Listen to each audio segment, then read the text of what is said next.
Oi, Eliane, bom dia.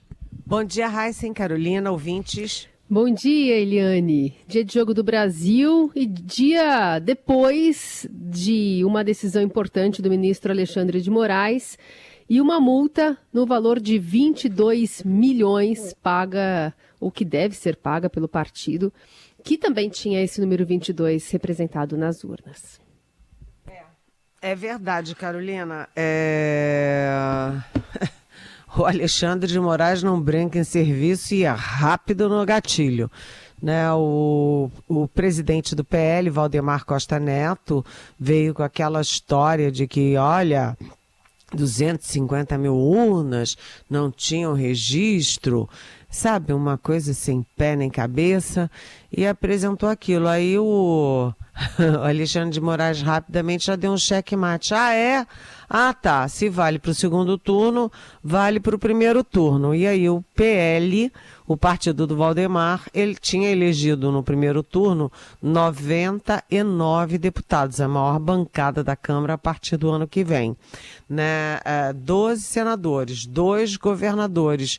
E aí, para anular o segundo turno, teria que anular também o primeiro turno, anulava tudo. Né? E aí o Valdemar Costa Neto, que diz uma coisa para o Bolsonaro, outra coisa para o Supremo Tribunal Federal, outra coisa para o distinto público. Ele ficou solto no ar e o Alexandre de Moraes rapidamente já aplicou-lhe uma multa de praticamente 23 milhões de reais por litigância de má-fé. O que é litigância de má-fé? É quando você entra com um processo, com uma ação que você sabe que é fraudulenta apenas para causar confusão ou para obter vantagem ilegítima, vantagem ilegal.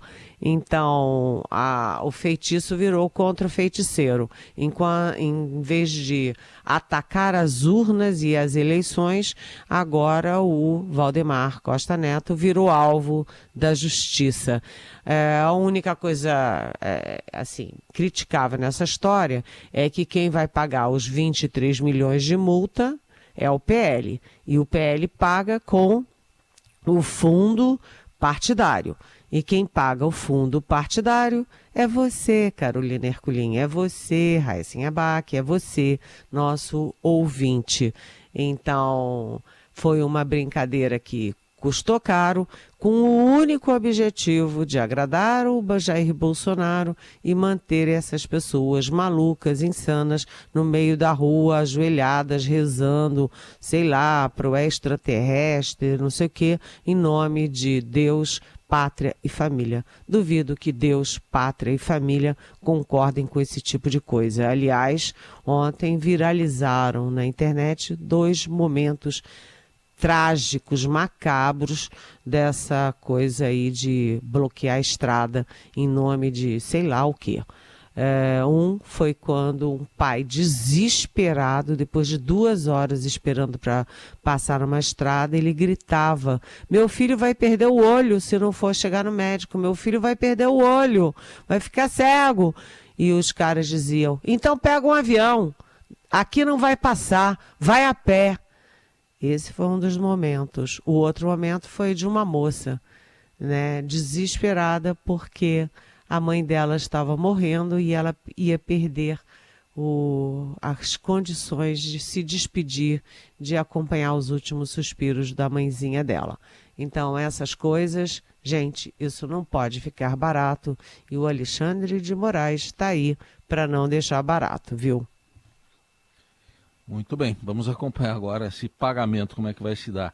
Eliane, de olho na transição agora de um assunto que é muito sensível, que está sendo tratado muito nos bastidores ainda, mas que você vai trazer para a gente aí. Como é que estão as conversas para envolver oficiais das 3 forças nessa transição de governo, para a escolha até dos cargos dos militares?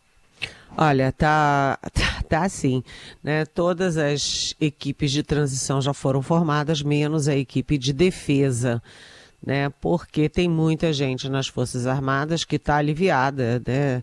de acabar esse estresse da interferência política do Jair Bolsonaro nas Forças Armadas. Mas militar não põe a cabeça fora, né? Eles são muito mais para dentro, eles são muito mais cautelosos. Então, em vez de ter uma comissão funcionando oficialmente lá no CCBB, as conversas com os militares estão ocorrendo nos bastidores, né, por baixo dos panos. Muita gente envolvida, né, muito contato, principalmente com o ex-ministro da Defesa que foi demitido, o general Fernando Azevedo Silva, com os 3 comandantes que foram demitidos também pelo Bolsonaro, o Edson Pujol do Exército, o Wilkes Barbosa da Marinha, o Bermudes da Aeronáutica, eles todos conversando muito, e inclusive antes, né, ex-comandantes da época do Lula, como Junichi Saito, que era comandante da Aeronáutica. Então, a conversa corre solta e eu tenho aqui o que os militares estão pedindo para o Lula. Né? São 6 itens, vou ler rapidinho aqui que eu fiz uma anotação para facilitar. Bem, tocar a Estratégia Nacional de Defesa, o tal livro branco que vem da época do Lula e que está no Congresso parado, manter o artigo 142 da Constituição que prevê a GLO, Garantia da Lei e da Ordem, garantir os projetos estratégicos das 3 forças, o Cisfron e os tanques do Exército, o FX-2, que é o Gripen NG, o novo avião da FAB, aquele avião sueco, os projetos de submarino, inclusive submarino nuclear da Marinha. Aí o quarto pedido, né, que sejam mantidas as particularidades dos militares que foram aprovadas na Previdência, na reforma da Previdência. O quinto, a paridade salarial entre reserva e ativa, e uma questão muito importante, porque o PT vive anunciando que quer mexer no ensino militar. Então, os militares pedem para não haver interferência política nas escolas militares, nem na AMAN, que é a Academia Militar das Agulhas Negras, que forma oficiais, nem nas escolas militares de 2º grau. Então, esses são os pedidos. E os nomes para defesa, um civil, certamente, os militares preferem o Aldo Rebelo, que já foi ministro, conhece bem a Amazônia, conhece a história e se dá bem com eles. Mas isso ainda não está certo, né? Eles acham que se for o Ricardo Lewandowski, ministro do Supremo, muito amigo do Lula, isso seria considerado uma provocação, já que seria o Supremo comandando as Forças Armadas. E os nomes mais fortes para os comandos são na Marinha, o Almirante Damasceno. Peraí que eu estou confundindo. Cadê os nomes? Ah, tá aqui. Na FAB, desculpa, o Brigadeiro Damasceno, Marcelo Canitzi Damasceno, para a Aeronáutica, o Tomás Miné no Exército, e o Olsen, que é o comandante de operações navais na Marinha, ou o Aguiar Freire, que, enfim, que está indo para a reserva agora no dia 25, mas isso tem jeito, tem maneiras de mantê-lo até janeiro. O que eu fiquei preocupada foi com uma notícia hoje do nosso Marcelo Godoy, que é excelente jornalista dessa área de defesa, e ele diz que os comandantes estão querendo dar posse aos sucessores antes da posse do Lula. Quem teria que assinar o decreto e a posse seria Jair Bolsonaro. O que isso significa? Que os novos comandantes seriam homens do Jair Bolsonaro. Gente, isso também é golpe. Eliane Cantanhede conversando conosco sobre as mudanças que estão acontecendo dentro do Itamaraty. Tem novidades em relação aos embaixadores, não, Eliane? Exatamente. Essa semana, o Senado Federal finalmente sabatinou e aprovou mais de 10 embaixadores brasileiros com embaixadas no exterior. São embaixadas tipo Vietnã, Guatemala, etc., Costa Rica, mas tem uma embaixada importante que é a África do Sul, né?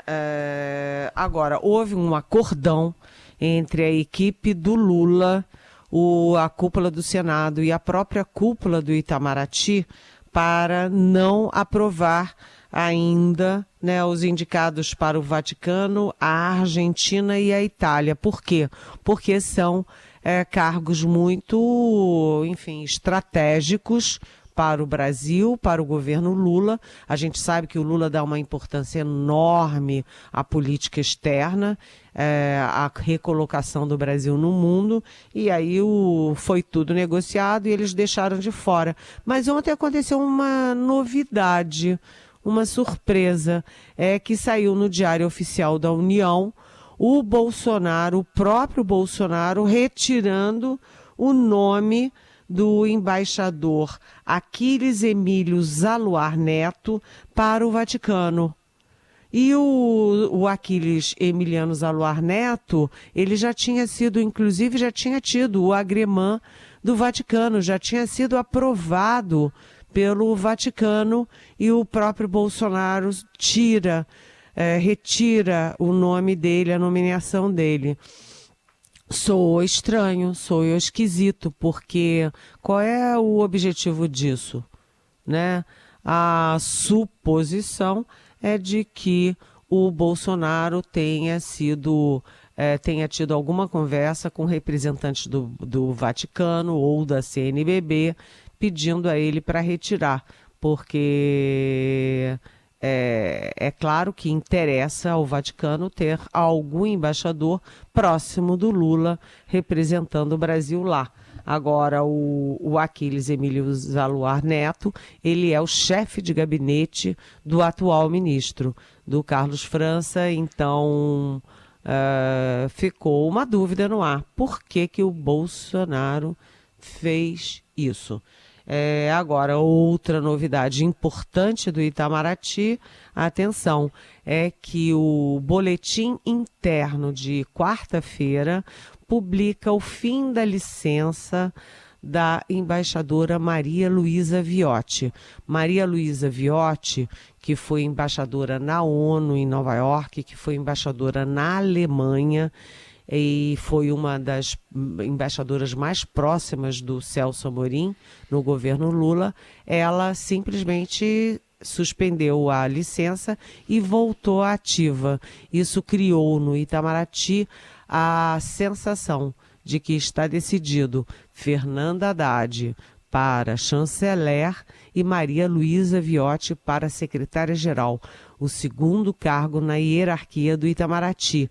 E seria a primeira vez que uma mulher ocuparia esse cargo. Mas isso ainda são suposições, gente.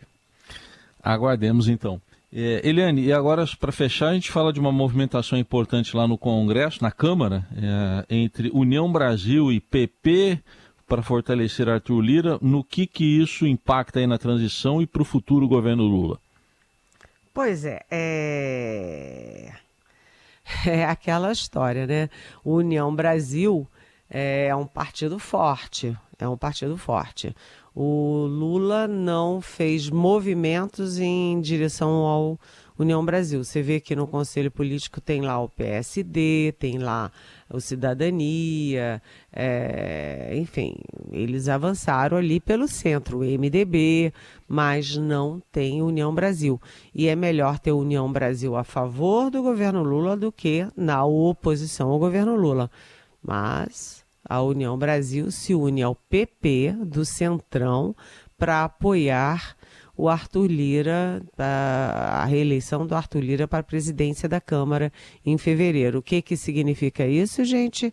Uma união do PP com a União Brasil, que vai ser a maior bancada da Câmara no ano que vem, com 106 deputados. É perigoso. Isso significa que o Lula corre o risco de todos os governos de ficar na mão do Centrão. Um Centrão agora engordado, engrossado, empoderado nessa aliança com a União Brasil. Lembrando que a União Brasil não é do Centrão, mas se faz um acordo com o PP, se torna naturalmente Centrão. Muito bem. Eliane Cantanhede conosco, volta amanhã aqui ao Jornal Eldorado. Quer deixar um palpite para o jogo de logo mais, Eliane?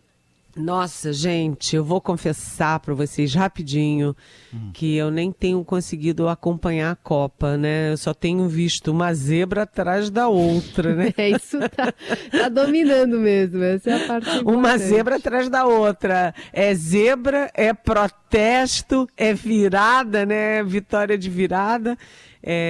Mas hoje eu vou parar tudo, que me perdoe o jornalismo, a transição, vou parar tudo e vou grudar. Qual é o meu palpite? Brasil 3, Sérvia 1.